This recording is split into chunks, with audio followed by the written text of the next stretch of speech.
All India third allotment വന്നു. നമുക്ക് join ചെയ്യാനുള്ള ഡേറ്റ് ആയിട്ടുണ്ട്. ഞാനിന്നിപ്പോൾ ഈ വീഡിയോ റെക്കോർഡ് ചെയ്യുന്നത് 31-ാം തീയതി രാവിലെയാണ്, 10 മണിയായി. അപ്പോൾ ഇന്നാണ് നമ്മൾക്ക് ഓൾ ഇന്ത്യയിൽ നമ്മൾ ജോയിൻ ചെയ്യേണ്ട ഡേറ്റ് ആവുന്നുണ്ടാവാം. ഇനി അതോടൊപ്പം തന്നെ നമ്മുടെ കേരള പ്രൊവിഷണൽ റിസൾട്ടും നമ്മൾ പബ്ലിഷ് ചെയ്തിട്ടുണ്ട്.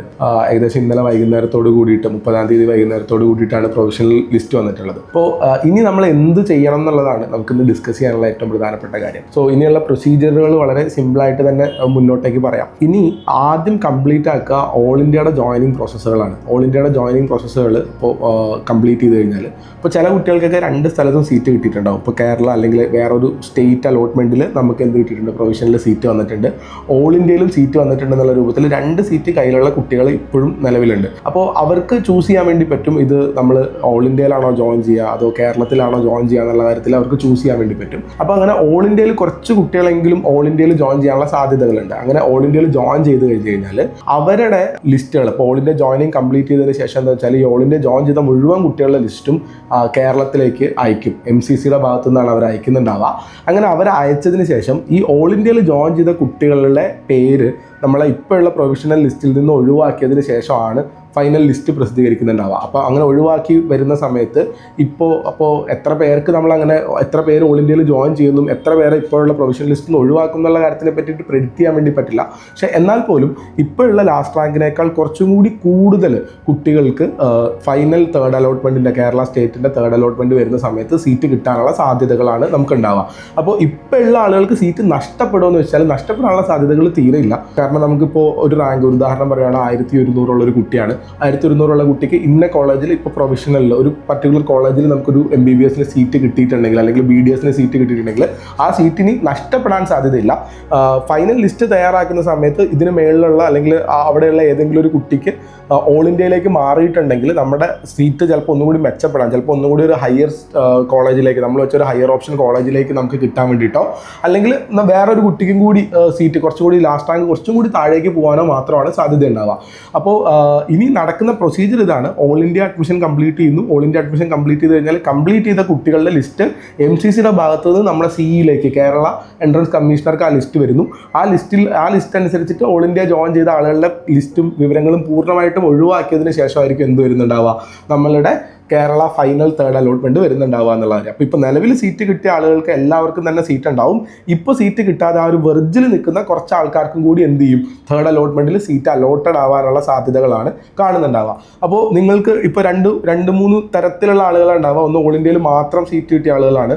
തീർച്ചയായിട്ടും ഓൾ ഇന്ത്യയിൽ മാത്രം സീറ്റ് കിട്ടിയ ആളുകളാണെങ്കിൽ ഓൾ ഇന്ത്യയിൽ പോയി ജോയിൻ ചെയ്യുന്നതായിരിക്കും സേഫ് ആയിട്ടുണ്ടാവുക. നമുക്കറിയാലോ കേരള കട്ട് ഓഫിനേക്കാൾ നിങ്ങൾ എത്ര ദൂരത്തിലാണ് നിൽക്കുന്നത് എന്നുള്ളതാണ് നിങ്ങൾ ഓൾ ഇന്ത്യ ജോയിൻ ചെയ്യണമോ വേണ്ടയോ എന്നുള്ളതിന് ഒരു അടിസ്ഥാനമായിട്ട് നമുക്ക് എടുക്കാൻ വേണ്ടി പറ്റുന്ന കാര്യം. ഇപ്പോൾ നിലവിലിപ്പോൾ തേർഡ് പ്രൊവിഷണലിൽ വന്ന് നിൽക്കുന്ന ലാസ്റ്റ് റാങ്കിനേക്കാൾ വളരെ ദൂരത്തിലാണ് നിങ്ങളെങ്കിൽ നിങ്ങൾക്ക് ഓൾ ഇന്ത്യയിൽ ജോയിൻ ചെയ്യാം. അതാണ് ഒരു കാറ്റഗറി ഓഫ് ആൾക്കാർ, ഓൾ ഇന്ത്യയിൽ ജോയിൻ ചെയ്യുന്ന ആൾക്കാർ. ഓൾ ഇന്ത്യയിൽ നമ്മൾ ജോയിൻ ചെയ്ത് കഴിഞ്ഞാൽ പിന്നീട് നമുക്ക് ഒരു അലോട്ട്മെൻറ്റും ഇല്ല. നമ്മുടെ ഓൾ ഇന്ത്യ അലോട്ട്മെൻറ്റ് വഴി നമ്മൾ ഏത് കോളേജിലാണോ ജോയിൻ ചെയ്തത് ആ കോളേജിലാണ് നമ്മൾ അടുത്ത 5.5 വർഷം MBBS BDS പഠിക്കേണ്ടി വരിക. അവിടെ നമുക്ക് മാറാനുള്ള നിവൃത്തി ഉണ്ടാവില്ല. ദാറ്റ് ഈസ് നമ്മുടെ ഫൈനൽ അലോട്ട്മെൻറ്റ്, നമ്മുടെ മുഴുവൻ allotment, state allotment all India അലോട്ട്മെൻറ്റും അടക്കം ഈ ഓൾ ഇന്ത്യ തേർഡിൽ ജോയിൻ ചെയ്യുന്നതോടുകൂടി നിങ്ങളുടെ അലോട്ട്മെൻറ്റ് കംപ്ലീറ്റ് ആകും. അതാണ് ഒരു കാറ്റഗറി ഓഫ് ആൾക്കാർ. ഇനി രണ്ടാമതൊരു കാറ്റഗറി ഓഫ് ആൾക്കാർ എന്ന് പറഞ്ഞു കഴിഞ്ഞാൽ അവർക്ക് ഒരു ഓൾ ഇന്ത്യ സീറ്റ് കിട്ടിയിട്ടുണ്ട്, ഇപ്പോൾ തേർഡ് അലോട്ട്മെൻറ്റിൽ വന്നിരിപ്പുണ്ട്. പ്രൊവിഷണലിൽ കേരളത്തിലും നമുക്ക് ഒരു സീറ്റ് കിട്ടിയിട്ടുണ്ട്. അപ്പോൾ നിങ്ങൾക്കൊരു ചോയ്സ് ഉണ്ട്. ഈ 2 കോളേജിൽ ഏതെങ്കിലും ഒരു കോളേജ് നിങ്ങൾക്ക് തിരഞ്ഞെടുക്കാൻ വേണ്ടി പറ്റും. ഇതിൽ ഏത് തിരഞ്ഞെടുത്താലും ഇപ്പോൾ കേരളത്തിൽ നമ്മൾ തിരഞ്ഞെടുക്കുകയാണെങ്കിൽ ഓൾ ഇന്ത്യയിൽ നിങ്ങൾ ഇപ്പോൾ ഒന്നും ചെയ്യണം, നിങ്ങൾ ജോയിൻ ചെയ്യാതിരുന്നാൽ മതി. ഞങ്ങളുടെ കോളേജിലേക്ക് പോവേ വേണ്ട, വിളിക്കുകയോ പേപ്പർ കൊടുക്കുകയോ നമ്മൾ വരുന്നില്ല എന്ന് അറിയിക്കുകയോ ചെയ്യേണ്ട ആവശ്യമൊന്നുമില്ല. നമ്മൾ ഓൾ ഇന്ത്യ അവർ പറഞ്ഞ സമയത്ത് നമ്മൾ ജോയിൻ ചെയ്യാതിരുന്നാൽ മാത്രം മതി. അപ്പോൾ എന്ത് ചെയ്യാൻ വേണ്ടി പറ്റും, ആ അലോട്ട്മെൻറ്റ് നിങ്ങൾക്ക് ക്യാൻസൽ ആയി പോകും, ഓട്ടോമാറ്റിക്കലി നിങ്ങൾക്ക് ക്യാൻസൽ ആയി പോകും. അതിനുശേഷം നിങ്ങൾക്ക് ഓൾ ഇന്ത്യയിൽ അവസരമില്ല. നിങ്ങൾ ഇനി അടുത്ത ഓൾ ഇന്ത്യ 4th പങ്കെടുപ്പിക്കുകയോ ഇല്ല. നിങ്ങളുടെ അലോട്ട്മെൻറ്റ് ഓൾ ഇന്ത്യ അലോട്ട്മെൻറ്റ് അവസാനിച്ചു. ഇനി നമുക്ക് കേരളത്തിൽ കിട്ടിയ സീറ്റ്, ആ സീറ്റിൽ നമ്മൾ എന്ത് ചെയ്യണം, നിർബന്ധമായിട്ട് അതിൽ ജോയിൻ ചെയ്യണം. ഈ സീറ്റ് ഒഴിവാക്കാനും നമുക്ക് നിവൃത്തിയില്ല. കേരളത്തിലൊരു സീറ്റ് കിട്ടി, ഇത് വേണ്ട, നമ്മൾ 4th ഒരു സീറ്റ് എടുത്തോളാം എന്നില്ല. കേരള തേർഡിലുള്ള സീറ്റ് എടുക്കലായിരിക്കും നമ്മൾ ചെയ്യേണ്ട കാര്യം ഉണ്ടാവുക. സോ രണ്ട് ഓപ്ഷനുകളാണ് ഉള്ളത്. ഒന്നെങ്കിൽ ഓൾ ഇന്ത്യയും കേരളയും ഓൾ ഇന്ത്യ കിട്ടി, അപ്പോൾ ഓൾ ഇന്ത്യയിൽ നമ്മൾ സീറ്റ് എടുത്ത് അതോടുകൂടി നമ്മൾ അലോട്ട്മെന്റ് മുഴുവനായിട്ട് തീർന്നു. ഇനി ഓൾ ഇന്ത്യയിലും കേരളത്തിലും സീറ്റ് ഉണ്ടെങ്കിൽ നമുക്ക് ചൂസ് ചെയ്യാം ഇതിൽ ഏത് കോളേജാണ് നമുക്ക് വേണ്ടതെന്നുള്ള എന്നുള്ള കാര്യം ചൂസ് ചെയ്യാം. ഓൾ ഇന്ത്യ ചൂസ് ചെയ്യുന്ന ആൾക്കാരാണെങ്കിൽ ഓൾ ഇന്ത്യയിൽ ജോയിൻ ചെയ്യുക, അലോട്ട്മെന്റ് കഴിഞ്ഞു. കേരളം ചൂസ് ചെയ്യുന്ന ആൾക്കാരാണെങ്കിൽ ഓൾ ഇന്ത്യ ജോയിൻ ചെയ്യാതിരിക്കുക, നിങ്ങളുടെ ഓൾ ഇന്ത്യ അലോട്ട്മെന്റ് തീർന്നു, കേരളത്തിൽ സീറ്റ് വരുമ്പോൾ കേരളത്തിൽ ജോയിൻ ചെയ്യുക. ഇനി ഇതിൽ രണ്ടിലും കിട്ടാത്ത ആൾക്കാരാണെങ്കിൽ you don't have to worry about that. പ്രത്യേകിച്ച് അതിനെപ്പറ്റി ടെൻഷൻ ആവേണ്ട. നിങ്ങളുടെ ഒരു കട്ട് ഓഫ് അനുസരിച്ചിട്ട് തന്നെയാണ് നിങ്ങൾക്ക് എന്ത് ചെയ്യുക, ഫോർത്ത് അലോട്ട്മെന്റ് വരിക. ഫോർത്ത് അലോട്ട്മെന്റ് എന്ന് പറഞ്ഞാൽ നമ്മുടെ ഫൈനൽ അലോട്ട്മെന്റ് ആയിരിക്കും അടുത്തത് വരാനുള്ളത്. അപ്പോൾ ഇപ്പം നിൽക്കുന്ന കട്ട് ഓഫിനേക്കാൾ എത്ര താഴെയാണ് നിങ്ങൾ എന്നുള്ളത് അനുസരിച്ചിട്ടാണ് നിങ്ങൾക്ക് സീറ്റ് വരുന്നുണ്ടാവുക. അപ്പോൾ നിങ്ങളൊരു വെർജിലൊക്കെ നിൽക്കുന്ന ആൾക്കാർ, ഇപ്പോൾ ഞാനിങ്ങനെ ഒരു ഉദാഹരണം പറയുകയാണ്. ഇപ്പോൾ നമ്മൾ കേരള പ്രൊവിഷണൽ വന്നപ്പോൾ കേരള പ്രൊവിഷണലിലെ കറക്റ്റ് കട്ട് ഓഫ് റാങ്കിൻ്റെ തൊട്ട് താഴെ നിൽക്കുന്ന ആൾ, അല്ലെങ്കിൽ എൻ്റെ തൊട്ട് 2-3 റാങ്ക് അല്ലെങ്കിൽ 10-15 റാങ്ക് താഴെ നിൽക്കുന്ന ആൾക്കാർക്ക് മിക്കവാറും തേർഡിൻ്റെ ഫൈനൽ റിസൾട്ട് വരുമ്പോൾ തന്നെ നിങ്ങൾക്ക് കിട്ടും. കാരണം കുറച്ച് ആൾക്കാർ ഓൾ ഇന്ത്യ സീറ്റ് എടുത്ത് മാറിപ്പോകുന്നത് കൊണ്ടാണ് അങ്ങനെ വരുന്നത് ഉണ്ടാവുക. തേർഡിൻ്റെ ഫൈനൽ റിസൾട്ട് തന്നെ നിങ്ങൾക്ക് കിട്ടും. ഇപ്പോൾ വെർജിൽ നിൽക്കുന്ന ആൾക്കാർക്ക്, പ്രൊവിഷണലിൽ നമുക്ക് അലോട്ട്മെന്റ് വന്നിട്ടില്ല, പക്ഷേ നമ്മുടെ വെർജിലാണ് ഇപ്പോൾ ലാസ്റ്റ് റാങ്ക് വന്ന് നിൽക്കുന്നത് എന്നെങ്കിൽ നമുക്ക് ഫൈനൽ വരുമ്പോഴത്തേക്കും കിട്ടാൻ സാധ്യതയുണ്ട്. പിന്നെ അതിനേക്കാൾ കുറച്ചും കൂടി താഴേക്കുള്ള ഒരു നമ്പറിലുള്ള ആൾക്കാർക്ക് സ്ട്രേ വേക്കൻസിയിലും സീറ്റുകൾ കിട്ടാനുള്ള സാധ്യതയുണ്ട് എന്നുള്ളതാണ്. അപ്പോൾ അതനുസരിച്ചിട്ട് മാത്രം എക്സ്പെക്ട് ചെയ്ത് നിൽക്കുക എന്നുള്ളതാണ് നിങ്ങളോട് പറയാനുള്ള ഏറ്റവും പ്രധാനപ്പെട്ട കാര്യം. സോ അലോട്ട്മെന്റ് വന്നു. ഇപ്പോൾ അതിനിടയിൽ ഒരു സുപ്രീം കോടതി വിധിയൊക്കെ വന്നിട്ടുണ്ടായിരുന്നു. ആ സുപ്രീം കോടതി വിധി എന്താണ് എന്നൊക്കെ ചോദിച്ചിട്ട് ആളുകളൊക്കെ നല്ല രൂപത്തിൽ കോളും കാര്യങ്ങളൊക്കെ ഉണ്ടായിരുന്നു. Actually it is nothing. ഈ പറയുന്ന പോലെ തന്നെയാണ് ഓൾ ഇന്ത്യയിൽ അലോട്ട്മെന്റ് എടുക്കുന്ന ആൾക്കാരെ സ്റ്റേറ്റ് അലോട്ട്മെന്റിൽ നിന്ന് ഒഴിവാക്കണം എന്നുള്ളത് മാത്രമാണ്. അത് നമ്മളെ ബാധിക്കുന്ന തരത്തിലുള്ള ഒരു ഇഷ്യൂവോ അല്ലെങ്കിൽ അതൊരു ചർച്ച ചെയ്യേണ്ട ഒരു വിഷയമൊന്നുമല്ല. That is some directory to the MCCക്കുള്ള ഒരു നിർദ്ദേശമാണ് സുപ്രീം കോടതിയുടെ ഭാഗത്തുള്ളത്. ഇപ്പോൾ MCC എന്ത് ചെയ്യും, ഓൾ ഇന്ത്യയിൽ അഡ്മിഷൻ എടുത്ത കുട്ടികളുടെ ലിസ്റ്റ് സ്റ്റേറ്റ് അലോട്ട്മെന്റിന് കൊടുത്തിട്ട് ആ സ്റ്റേറ്റ് അലോട്ട്മെന്റിൽ നിന്ന് ആ കുട്ടികളുടെ പേരും വിവരങ്ങളും മറ്റു കാര്യങ്ങളും ഒഴിവാക്കും എന്നുള്ളതാണ് കാര്യം. സോ നമ്മൾ അലോട്ട്മെന്റ് നടപടികൾ ഏകദേശം ക്ലിയർ ആയിട്ട് തന്നെ വന്നിട്ടുണ്ട്.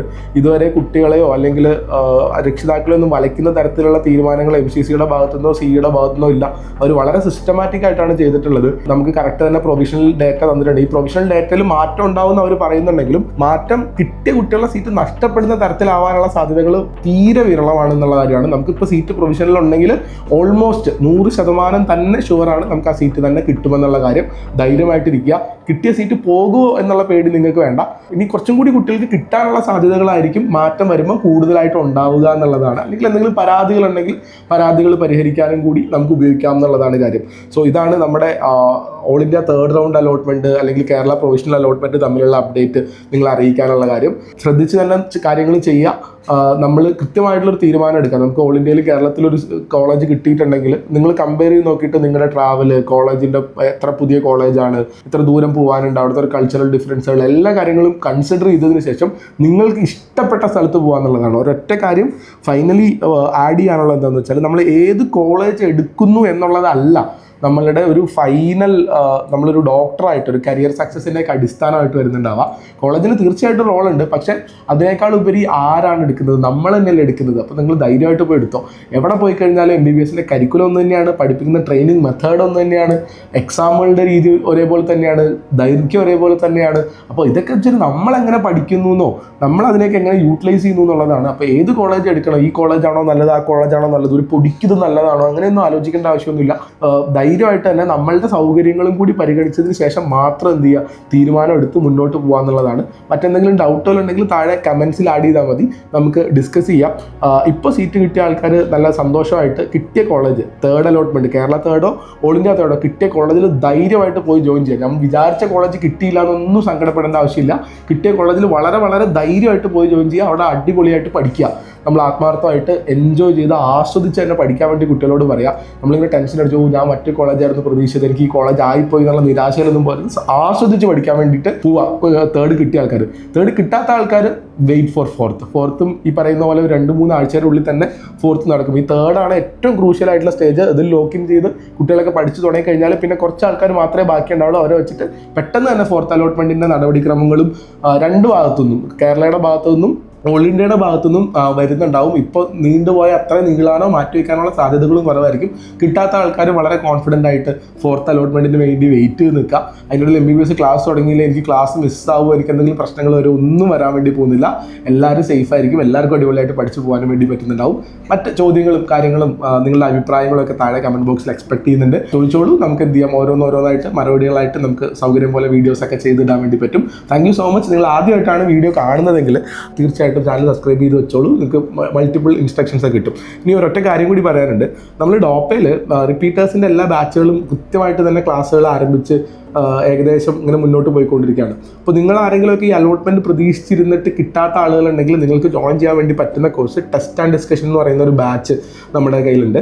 അത് വീക്ക്ലി കറക്റ്റായിട്ട് കൃത്യമായ ഷെഡ്യൂളുകളിൽ ടെസ്റ്റുകളും ടെസ്റ്റ് അതനുസരിച്ച് നമുക്ക് പഠിക്കാനുള്ള ഷെഡ്യൂളും ആ ടെസ്റ്റ് എഴുതിയതിന് ശേഷം നമ്മളുടെ ഏറ്റവും core faculties test and discussion നമ്മൾ ഏറ്റവും ഹൈ റിസൾട്ട് പ്രൊഡ്യൂസിങ് ബാച്ചായിട്ടാണ് നമ്മൾ കാണുന്നത്. കാരണം എന്താ വെച്ചാൽ ഈ അലോട്ട്മെൻറ്റ് ഇങ്ങനെ വെർജിൽ പോകുന്ന ആൾക്കാർക്കും അലോട്ട്മെൻറ്റ് പ്രതീക്ഷിച്ചിരുന്ന ആൾക്കാർക്കും വേണ്ടിയിട്ടുള്ളൊരു സ്ഥലമായതുകൊണ്ട് അവിടെ നല്ല റിസൾട്ട് പ്രൊഡ്യൂസിങ് ആയിട്ടുള്ള ബാച്ച്. അപ്പോൾ നമ്മൾ ഏറ്റവും കോർ ആയിട്ടുള്ള ഫാക്കൽറ്റീസ് ആയിരിക്കും ഇവർക്ക് ഓരോ ചാപ്റ്റേഴ്സും ഡിസ്കസ് ചെയ്ത് കൊടുക്കാൻ വേണ്ടി പോകുന്നുണ്ടാവുക. കൂടുതൽ സെൽഫ് സ്റ്റഡിക്ക് പ്രാധാന്യം കൊടുത്ത് സ്വന്തമായിട്ട് പ്രാക്ടീസ് ചെയ്ത് പഠിക്കാനും സ്വന്തമായിട്ട് കാര്യങ്ങൾ ഡൗട്ടുകൾ ചോദിച്ച് പഠിക്കാനും ഒക്കെയുള്ള അവസരം കൊടുക്കുന്ന തരത്തിലുള്ള വളരെ സയൻറ്റിഫിക് ആയിട്ടുള്ള ഒരു മെത്തേഡാണ് ടെസ്റ്റ് ആൻഡ് ഡിസ്കഷൻ എന്ന് പറയുന്ന സാധനം. അതിലേക്ക് നിങ്ങൾക്ക് ഇനി ഓപ്പർച്യൂണിറ്റീസ് ഉണ്ടാവുന്നുള്ളതാണ്. അതുപോലെ തന്നെ ടോപ്പിൻ്റെ ടെസ്റ്റ് സീരീസും നിങ്ങൾക്ക് അവൈലബിൾ ആയിരിക്കും. സപ്പോസ് ആർക്കെങ്കിലും അങ്ങനെ ഒരു ആവശ്യം ഉണ്ടെങ്കിൽ തീർച്ചയായിട്ടും നമ്മളെ കോൺടാക്ട് ചെയ്യുക. അടിപൊളിയായിട്ട് നമുക്ക് പഠിച്ച് മുന്നോട്ട് പോവുകയും ചെയ്യാം. Thank you so much. Will see you on അടുത്ത വീഡിയോ. ബൈ.